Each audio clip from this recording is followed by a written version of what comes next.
Olá, meus amigos e minhas amigas! Sejam bem-vindos ao Periscópio, um canal dedicado a histórias e curiosidades. Eu sou Thiago Queiroz e neste vídeo vou contar para vocês a triste história do Hospital Psiquiátrico Colônia de Barbacena. O Colônia foi a principal instituição desse tipo no Brasil durante muitos anos. Mas ao longo do tempo ele foi se desvirtuando do seu objetivo e muitos maus tratos eram infligidos aos pacientes.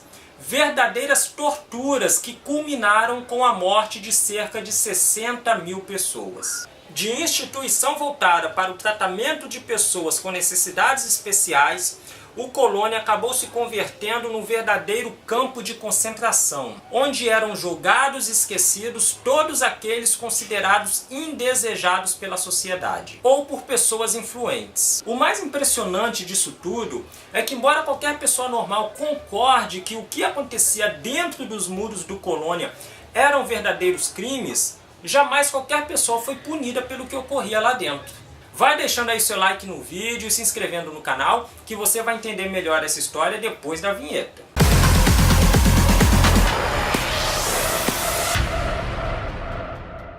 Então, pessoal, a história que eu vou contar neste vídeo é uma história bem triste. Eu fiquei bastante triste enquanto fazia pesquisa, porque, na minha opinião, era um exemplo do quão perverso o ser humano pode ser com o seu semelhante. E muitas vezes gratuitamente. Hoje em dia, as pessoas portadoras de necessidades especiais são alvo, pelo menos em tese, de toda a atenção possível para facilitar suas vidas, de toda a tentativa de inclusão delas na sociedade. Hoje temos o conceito de que essas pessoas merecem todo o cuidado, qualquer tratamento gratuito, são merecedoras de qualquer terapia que possa lhes trazer benefícios. Mas nem sempre foi assim.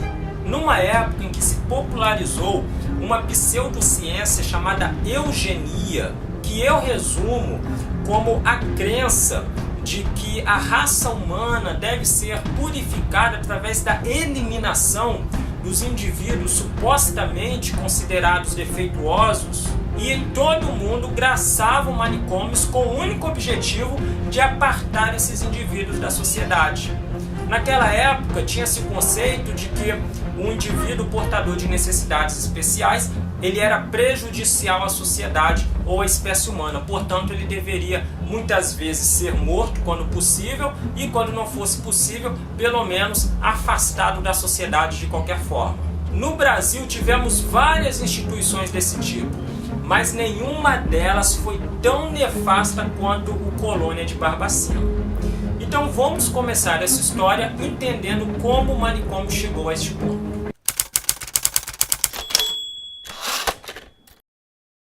O manicômio Colônia ele foi fundado em 1903 como uma instituição privada destinada para o tratamento não de apenas pessoas com deficiências mentais, mas também de tuberculosos. Porque naquela época se acreditava que determinados climas de certas regiões eram propícios para o tratamento de tuberculose. E um desses locais era o clima que havia em Barbacena. Então era um local perfeito para a construção de uma instituição como aquela, nesta cidade de Barbacena, que fica a 146 quilômetros de Belo Horizonte. E olha que curioso, ele foi construído num terreno que pertencia a Joaquim Silvério dos Reis, um homem que entraria para a história como o delator dos Inconfidentes. Mas essa é uma história para um outro vídeo. Voltando a falar do Colônia, após operar durante alguns anos como uma instituição privada, ele passou por dificuldades financeiras, acumulou muitas dívidas e faliu, foi decretado falência, e aí ele foi comprado pelo governo federal, pela União, e a partir de então passou a ser uma instituição pública financiada pelo governo federal. Os pacientes vinham de todo o Brasil, tá? Tinha pessoas de qualquer lugar do país que você imaginar, não eram apenas pessoas de Barbacena ou até mesmo de Minas Gerais. Pessoas do sul do país, do Rio de Janeiro, do Nordeste, qualquer lugar do país eram enviadas para lá para supostamente fazer um tratamento psiquiátrico. essas pessoas eram enviadas através de trens, em vagões de trens que chegavam no Colônia abarrotados. Eles eram transportados semelhante aos judeus durante a Segunda Guerra Mundial. Quem já assistiu alguns filmes retratando a questão do Holocausto, pôde observar os judeus sendo transportados como se fossem gados em vagões de trens. E os pacientes do Hospital Colônia eram transportados da mesma forma. Uma das principais estações de trem da cidade, inclusive, ficava próximo ao Colônia. Esses trens, eles se tornaram tão emblemáticos que eles tinham um nome específico. As pessoas chamavam eles de trem de doido, porque era justamente, as pessoas sabiam que eram os trens transportando pessoas, muitas delas portadoras de deficiências mentais, sendo transportadas para o Hospital Colônia para tratamento. Então, por causa disso, esses trens ganharam esse apelido, trem de doido. Esses pacientes, muitos deles realmente tinham deficiências mentais, de todos os tipos, tá? Desde de síndrome de Down, até microcefalia, passando por esquizofrenia, enfim, qualquer depressão, inclusive, qualquer tipo de doença mental, as pessoas eram encaminhadas para lá. Muitas delas, porém, não tinham doenças mentais.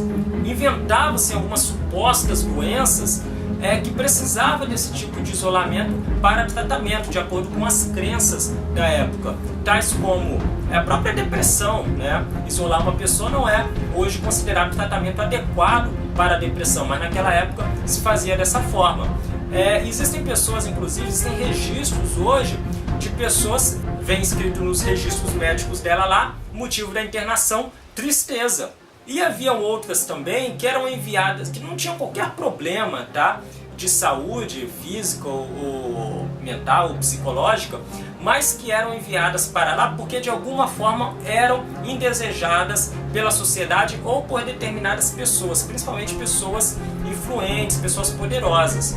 Tais como, por exemplo, mulheres, moças, né, que perdiam a virgindade quando ainda não eram casadas, mulheres que engravidavam, mulheres que às vezes eram estupradas por um fazendeiro, um político, um policial, enfim, alguém importante, alguém influente, e aí como uma forma de calar aquela vítima, a vítima daquele crime, enviavam essas pessoas para lá, pessoas que às vezes brigavam com a família, alcoólatras, pessoas que eram encontradas pela rua sem documentos, né? Existia antigamente o crime de vadiagem, né? Era previsto em Código Penal. Às vezes essas pessoas eram enviadas para o Colônia. Desafetos políticos, isso veio a acontecer mais ou menos na metade do século passado, né? Durante a ditadura houve vários casos de pessoas que eram opositoras políticas do regime vigente e eram enviadas para lá, simplesmente por causa disso. Então, em razão de tudo isso, estima-se que hoje cerca de 70% das pessoas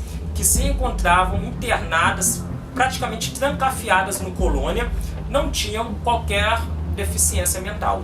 Quando os pacientes chegavam lá no Colônia, nesses trens abarrotados, eles eram primeiramente despidos, e aí você tinha um problema principalmente com as mulheres, porque era muito comum, lembrando que isso começou em 1903, né, depois foi ganhando mais volume, mas de qualquer forma era uma época em que se havia maiores pudores, né, principalmente entre as mulheres, e muitas delas se desesperavam nessa primeira chegada no Colônia pelo fato de terem que se despir em público, mas não tinha jeito, todos eram obrigados a fazer isso. Quem resistisse era despido à força. Depois esses pacientes eram encaminhados para um banho coletivo, muitas vezes gelado. Não apenas a água era gelada, como também Barbacena é uma região fria, né? Quem está me assistindo aí e de Barbacena ou da região de Barbacena, ou conhece aquela região, sabe que ali é bastante frio. Então os primeiros sofrimentos já começavam logo na chegada. Os homens, inclusive, tinham os cabelos raspados com giletes, né? Mesmo que não quisessem, mas eram obrigados a fazer isso.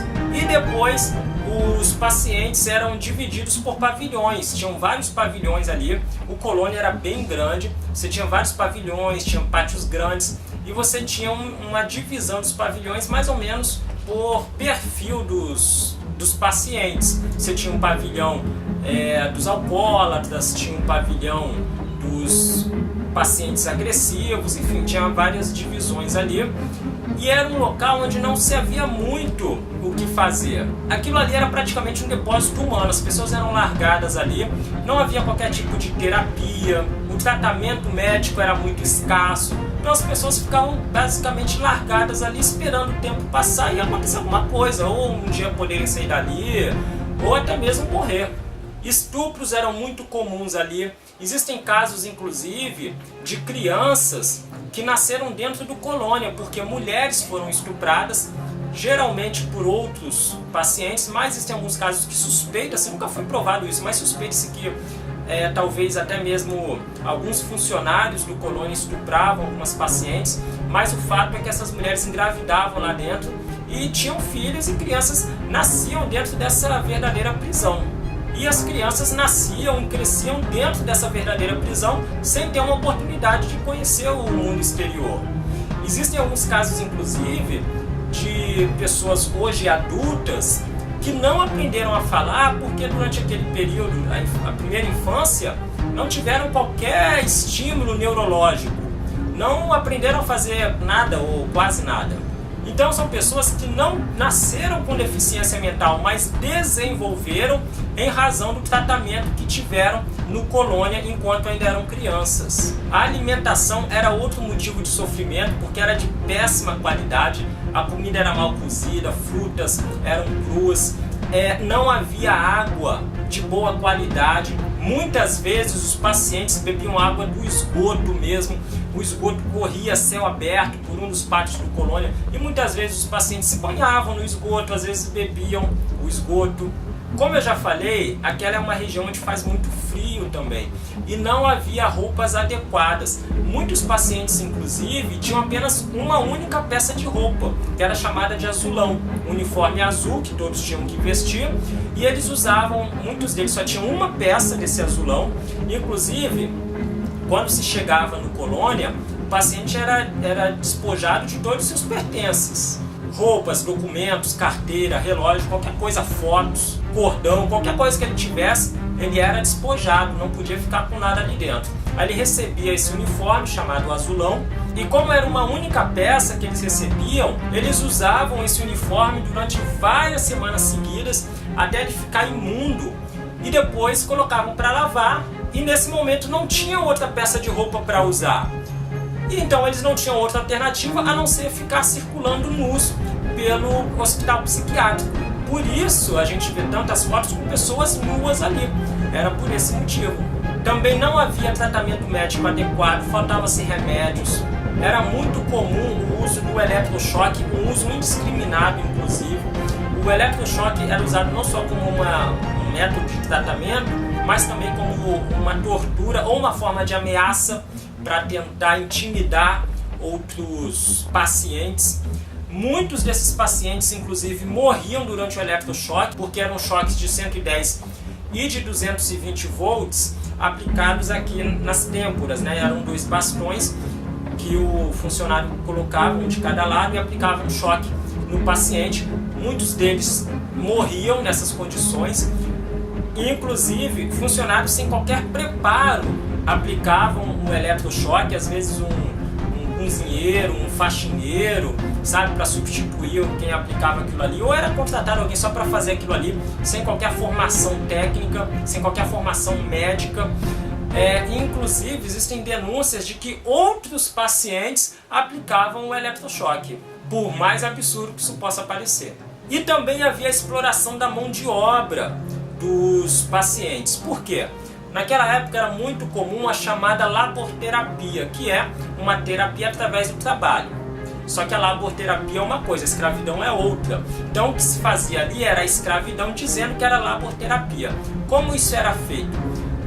Os pacientes eram empregados em obras, eram levados para vários serviços, como limpeza das ruas, cortar a grama das ruas, e até mesmo construções de estradas, pontes, calçamentos de ruas, asfaltamento, recapeamento de ruas, e não recebiam qualquer remuneração por esse serviço. E a situação foi desenvolvendo dessa forma, a colônia foi crescendo, até que ele atingiu em seu auge, 5.000 pacientes internados, enquanto ele foi projetado no início para comportar apenas 200 pessoas.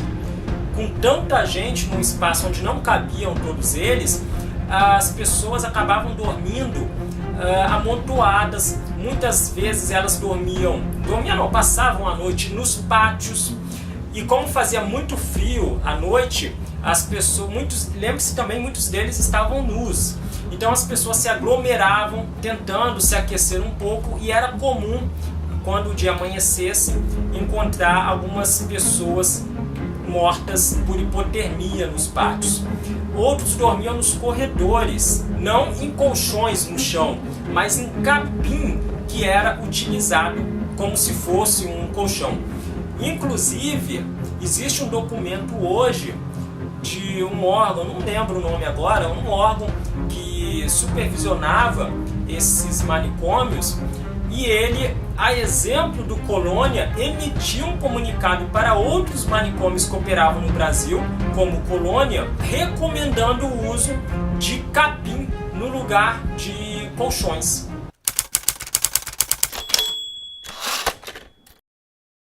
Além de tudo isso que eu já relatei para vocês, outro abuso que acontecia dentro do Colônia era a venda de cadáveres para universidades. Pessoal, começou a chover agora, tá? Então não sei se esse ruído vai vazar aí na gravação, tá? Se tiver algum ruído aí atrapalhando um pouco, peço desculpas a vocês, mas é por causa da chuva. Então, como eu estava falando, foi realizada a venda clandestina de vários cadáveres para várias universidades no país, sobretudo as universidades de Minas, tá? Universidades médicas, os cursos de medicina, às vezes de odontologia, precisava comprar cadáveres e muitas vezes compravam do Colônia. Lembrando que tudo isso que eu estou relatando para vocês é relativo especificamente ao Colônia, mas eram práticas corriqueiras em todos os manicômios, tá? Hoje sabe-se que pelo menos 1.853 cadáveres foram vendidos para universidades. Além de cadáveres inteiros, às vezes eram vendidos também partes de cadáveres, um órgão, um osso, um crânio, um cérebro. Quando isso acontecia, os cadáveres eram dissolvidos em ácido dentro de tonéis que ficavam no pátio do próprio Colônia, à vista dos demais pacientes. Essa era uma forma de, além de conseguir lá a peça que eles chamavam para a venda para as universidades, era também um meio de intimidar os demais pacientes.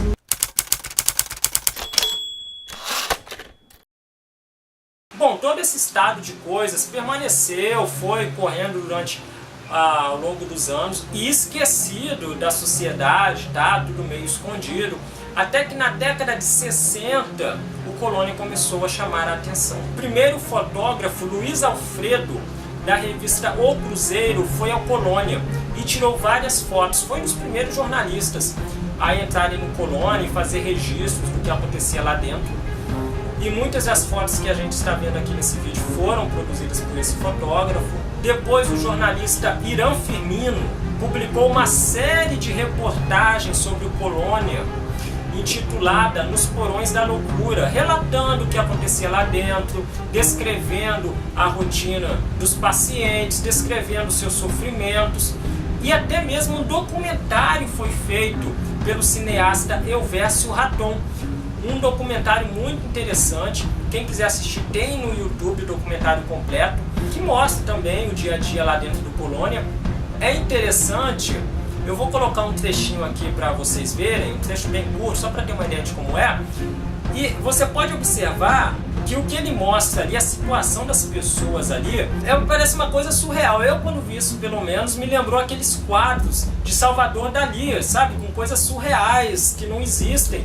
Mas aquilo ali era a realidade. E outro dado interessante, o áudio que vocês vão ouvir, ele foi gravado dentro do próprio Colônia. O cineasta Elvésio Raton optou por não utilizar nenhum tipo de sonoplastia ou de trilha sonora no seu documentário, porque ele queria utilizar apenas os sons gravados dentro do próprio Colônia. E você pode reparar que até mesmo os sons reproduzidos neste documentário é também uma coisa meio bizarra, meio inacreditável. Parece uma coisa artificial produzida, mas não é. É tudo o resultado do comportamento humano mesmo.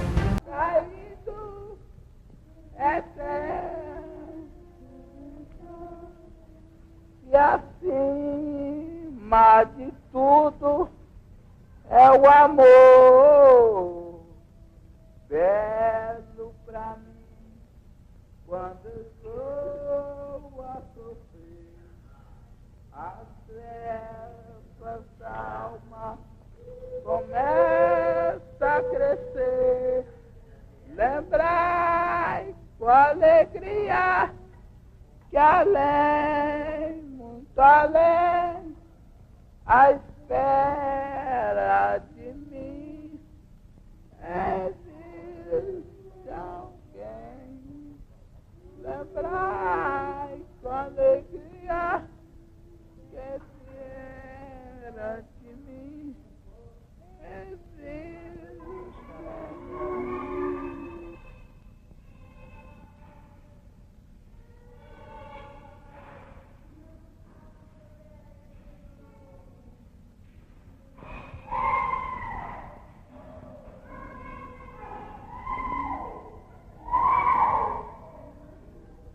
Aqui dentro não existe a dimensão temporal. O tempo é percebido apenas em função das necessidades biológicas. Há uma hora para comer, há uma hora para dormir. Mas não há uma hora de fazer nem de acontecer. O ócio é absoluto. Então esse é um trecho do documentário Em Nome da Razão, que, como eu falei, foi produzido pelo cineasta Elvésio Raton. E você pode aproveitar e deixar aí nos comentários, após o final do vídeo, o que você achou das cenas mostradas do que se passava no Colônia. Bom, retornando à história, o que aconteceu com essas, digamos, denúncias, né, registros feitos pela imprensa do que ocorria dentro do Colônia, é que todas elas, tanto o documentário quanto as reportagens, as matérias, elas geravam um impacto na sociedade no início, geravam uma indignação, uma reação na sociedade, mas não geravam mudanças, tá? Com o tempo as pessoas iam esquecendo isso, tinham outras preocupações e o assunto ia perdendo importância e nada mudava no Colônia. Isso só começou a mudar com a ação de um psiquiatra italiano, Franco Basaglia, que visitou o Brasil em 1979. Este homem foi determinante não só para o Colônia, mas para a história da psiquiatria no Brasil e no mundo.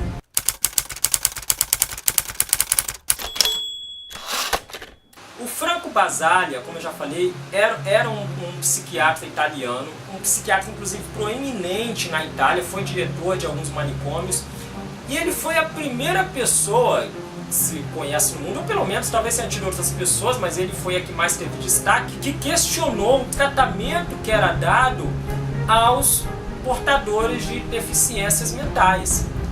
Ele chegou ao ponto de, inclusive, fechar alguns dos manicômios que ele dirigia. Deu alta aos pacientes, alta coletiva, e fechou o manicômio. Então ele passou a publicar vários trabalhos e a se engajar politicamente com a intenção de mudar o tratamento que a psiquiatria dispensava às pessoas com deficiências mentais. Esse movimento, outras pessoas aderiram a esse movimento também, e ele ganhou o nome de luta antimanicomial. Por que esse nome? Porque o objetivo maior dessa luta era acabar com os manicômios. Então ele começou a fazer isso na Itália, isso foi ganhando cada vez mais proporção ao longo dos anos, até que culminou com a criação de uma lei que recebeu o seu nome, Lei Franco Basaglia, que proíbe, uma lei vigente até hoje, que proíbe a existência de manicômios na Itália. Esse movimento foi se espalhando pelo mundo até que chegou ao Brasil em 1979, quando Franco Basaglia esteve aqui para ministrar uma série de palestras. Nesta oportunidade ele visitou alguns dos principais manicômios do Brasil e inclusive o Colônia de Barbacena, e ele saiu de lá declarando à mídia que o que ele viu lembrava a ele um campo de concentração. Então, com isso, a luta antimanicomial chegou ao Brasil através do psiquiatra Franco Basaglia e ela deu origem à chamada reforma psiquiátrica. O que é a reforma psiquiátrica? Nada mais é do que um conjunto de estratégias, leis, atividades, ações com o objetivo de mudar a forma como os portadores de deficiências mentais eram tratados até então. Naquela época, tinha-se o costume de apartar, separar da sociedade o deficiente mental. Com a luta antimanicomial e a reforma psiquiátrica, o objetivo passou a ser encontrar formas de integrar essas pessoas à sociedade, onde elas vão conviver com a sociedade, mesmo portando suas deficiências. E dentre as principais propostas da reforma psiquiátrica está o fim da internação de longa duração, porque do ponto de vista psiquiátrico, o que acontecia nesses manicômios é que esses pacientes eles não poderiam viver em sociedade, porque eles ofereciam risco naquele momento, portanto eles deveriam ser internados para realizar um tratamento e quando se recuperassem, voltavam à sociedade. Mas o que acontecia é que essa internação não acabava nunca, ele na verdade acabava preso lá e muitas vezes até morria ali. Então, um dos principais objetivos era acabar com internação de longa duração. E isso tem acontecido no Brasil ao longo dos anos através da mudança de paradigmas médicos, de mudanças nas práticas psiquiátricas e até mesmo através da promulgação de leis, da criação também de instituições ligadas ao governo, com o objetivo de fornecer assistência aos portadores de deficiência mental. E ao longo dos anos, paulatinamente, isso foi gerando uma redução na quantidade de manicômios existentes no país, uma melhora na qualidade de vida das pessoas portadoras de deficiência mental, ao oferecimento de um serviço de saúde de maior qualidade a essas pessoas. Então é o que tem sido feito através da reforma psiquiátrica no Brasil até o momento.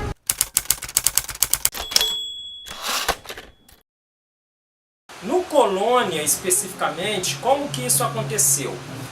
Os pacientes, eles tinham que receber alta, tá? Para onde que eles eram direcionados? Alguns voltavam para suas famílias, isso ao longo dos anos, tá? Mas muitos deles estavam completamente abandonados, não tinham como encontrar as famílias dessas pessoas, tá? E até mesmo, em alguns casos, quando se sabia que era a família não queria aquelas pessoas de volta. Então hoje, devido ao Colônia, existem em Barbacena e no entorno algumas residências coletivas, são pequenos imóveis, casas onde moram alguns pacientes, 4, 5, 6 pacientes, como uma família, às vezes se encontra numa residência 4, 5, 6 pessoas de uma família. Foi a solução que encontraram no caso do Colônia de Barbacena. Foram construídos ao longo do tempo alguns imóveis e os pacientes, à medida que eles podiam receber alta, eram encaminhados para essas residências e têm uma vida normal ali, podem sair quando quiserem, podem voltar, podem ficar na residência quando quiserem, podem dormir ali, podem dormir fora, enfim, tem uma vida normal dentro dos limites de cada um. Muitos deles hoje recebem pensão, tá? Eles vivem, como não têm condições de trabalhar, eles vivem de pensão que recebem do Estado. Alguns até exercem algum tipo de atividade remunerada, alguma profissão, um trabalho, como um pequeno comércio, a venda de artesanato, por exemplo, mas quando possível, quando ele tem a possibilidade de efetuar esse trabalho, quando ele deseja também, ele não é obrigado, ele tem liberdade de fazer isso se ele quiser, se não quiser também não tem a menor obrigação. Essa estrutura ela é custeada através de uma parceria entre o Estado de Minas Gerais e a União. O objetivo é fechar o Colônia, tá? Então o que está sendo feito lá? As pessoas que estão lá, quando possível, recebem alta, tá? Então todo o trabalho feito no Colônia hoje tem como objetivo levar aquele paciente um dia a receber alta. Quando o paciente recebe alta, ele é encaminhado para uma dessas residências que eu já expliquei e o leito onde ele ficava é fechado. Tá? Então vamos supor, o Colônia tem 1000 pacientes lá, por exemplo, se saiu um paciente, um recebeu alta, vai passar a ter então 999 pacientes. O Colônia não pode receber mais um no lugar desse que saiu e voltar a ter 1000. Ele vai ficar só com aqueles 999 e o objetivo vai continuar sendo levar aqueles 999 a terem alta um dia. Então, quando um paciente recebe alta, esse leito é fechado. Com isso, o Colônia está abrigando hoje apenas 170 pessoas, tá? E são 170 pessoas, assim, em casos bem graves, tá? Que têm deficiências mentais realmente bastante severas. Então, muito dificilmente eles vão receber alta, tá? Talvez, mas hoje eles são bem tratados lá. Recebem tem medicação, tem tratamento médico, tem acompanhamento de profissionais, tá? São bem tratados. E o objetivo é que quando esses 170 não estiverem mais lá, o Colônia será fechado, vai ser transformado em outra coisa, enfim, mas não vai continuar sendo, não vai receber novos pacientes. E o dinheiro que era destinado ao custeamento desse paciente que recebeu alta do Colônia, ele passa a ser destinado para um fundo estadual, cujo objetivo é manter toda essa estrutura dessas residências que eu falei, para abrigar esses pacientes que receberam alta do Colônia.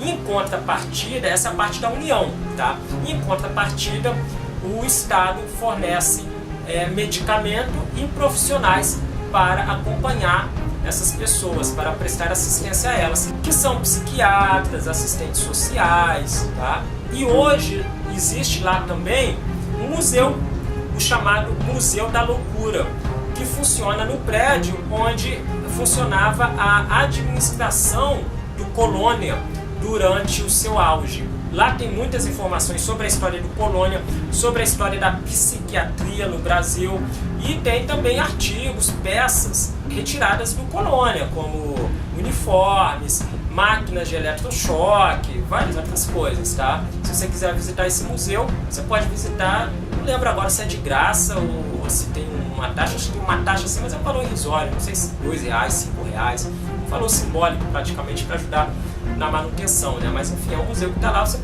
qualquer pessoa pode visitar quando quiser. E infelizmente o mais triste disso tudo que eu contei é que ainda existem colônias espalhadas pelo Brasil, não tão grandes quanto o Colônia de Barbacena, mas existem algumas instituições que internam portadores de deficiência mental e os tratam da mesma forma que os pacientes do Colônia eram tratados.